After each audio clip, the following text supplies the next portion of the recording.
I now give the floor to His Excellency Demeke Mekonnen Hassan, Deputy Prime Minister and Minister for Foreign Affairs of Ethiopia.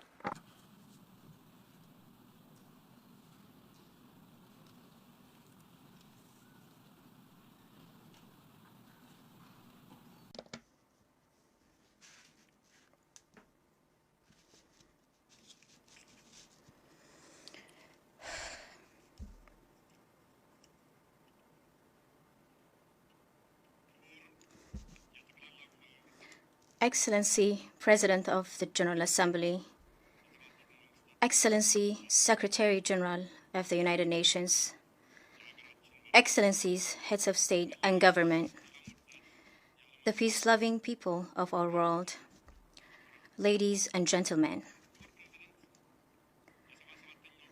Mr. President, I congratulate you and your country, Hungary, on your election as the President of the General Assembly.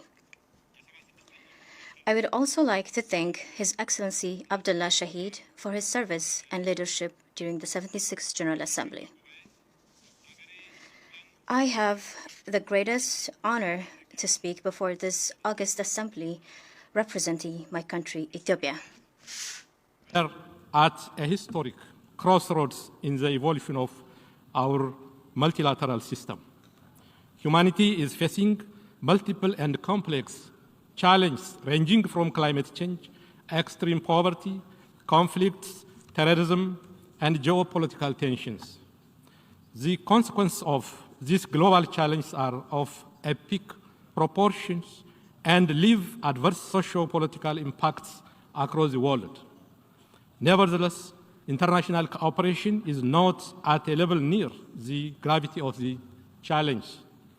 Although climate change and the resulting extreme weather conditions occur throughout the globe, the crisis largely affects the minimally resilient and the least responsible for causing the problem. A case in point is our region, the Horn of Africa, which in some part is highly hit by record-level drought while sustaining extreme flooding in other parts.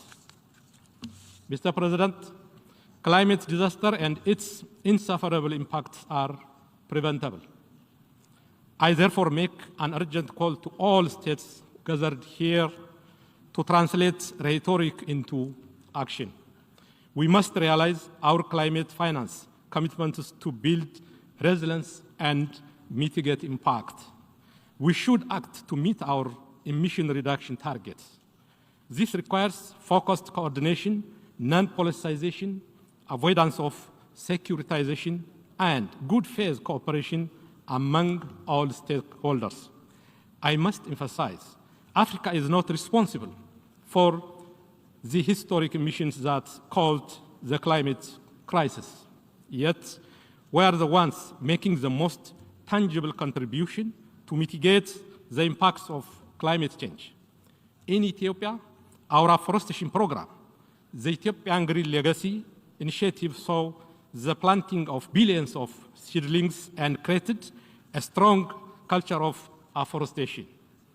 We are also on a path to sustainable energy transformation and green growth. These proactive programs deserve recognition and tangible support. Mr. President, we have a shared planet and a common destiny. Overcoming our collective challenges require concerted efforts and trusted global leadership. We are gathered here because our forefathers, learning from the tragic episodes of human history, decided to establish the United Nations as the guardian of peace. However, we are yet to achieve true universality in the main organs of the United Nations. Africa has no permanent seats at the UN Security Council. Our quest for African solutions to African problems is yet to be given the respect and support it deserves. We believe these considerations underpin the credibility of the Council in the continent. African problems are sustainably addressed when approach in the true context of the region and take full account of the strategic interests and aspirations of the countries concerned. It is only when we do this and uphold regional solutions we could start reducing the proliferation and overextended study of African issues in the UN Security Council. Mr. President, for the past 4 years, Ethiopia has made significant progress in its socio-economic development and democratization. These years have also been compounded by challenges that tested our survival as a nation. In November 2020, the most heinous and treasonous attack was waged against the Ethiopian National Defense Force that protected not only the peace and stability of Ethiopia, but also helped keep peace in other countries on behalf of the United Nations and the African Union. The criminal group that remains hell-bent in destroying societal foundation of our country colluded with external actors opposed to our development aspirations. The insecurity this group created has been very tragic and costly. Yet, the government of Ethiopia has earnestly tried to avoid this conflict. Regrettably, our efforts to prevent the conflict from igniting were not successful. Thanks to the resolve and determination of Ethiopians, the designs of our adversaries against Ethiopia's progress have been frustrated. We have also paved a path for peace and recovery, relying on the ability of the peace-loving people of Ethiopia to reconcile, make peace among ourselves, and start the process of healing. We thus call for support to our agenda for peace, reconciliation, and reconstruction. We also urge respect for and support to the EU-led peace process. Any other approach, including the politicization of human rights and unilateral coercive measures, will not yield any positive outcome.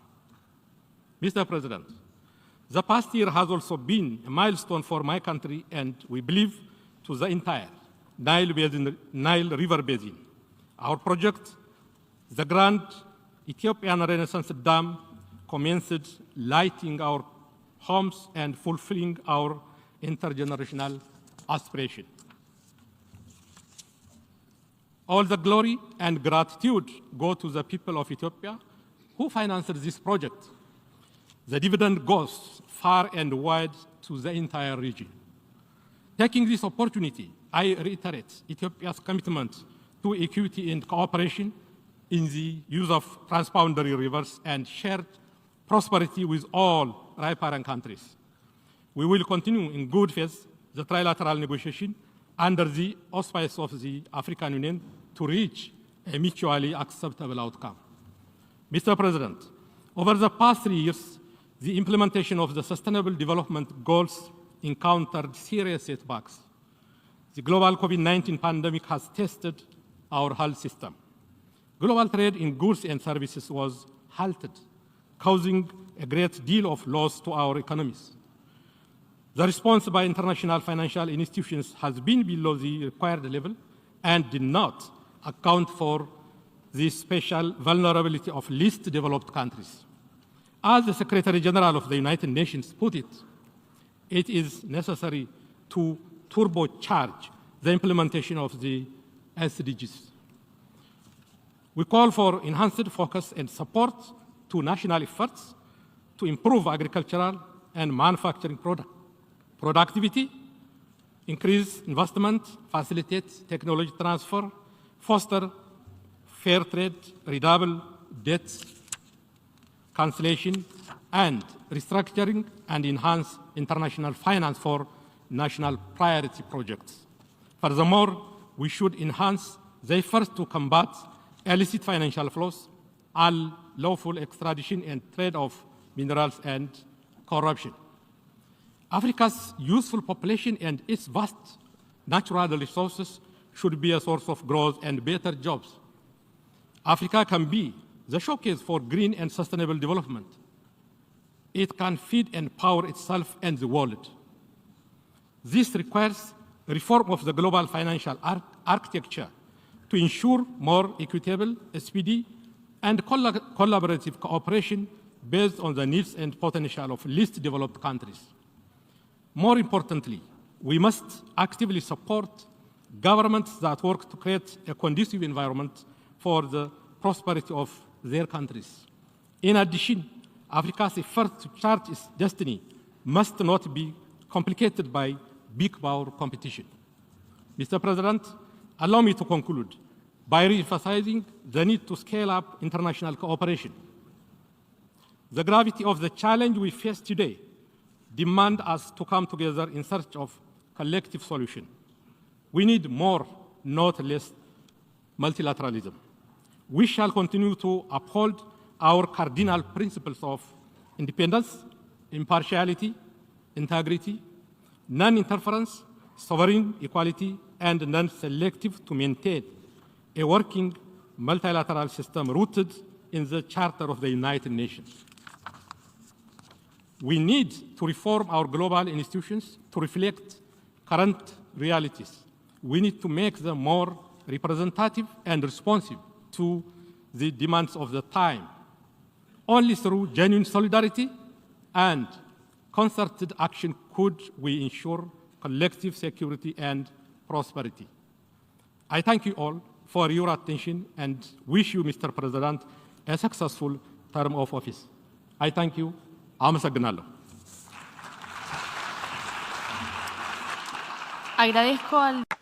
I thank the Deputy Prime Minister and Minister for Foreign Affairs of Ethiopia.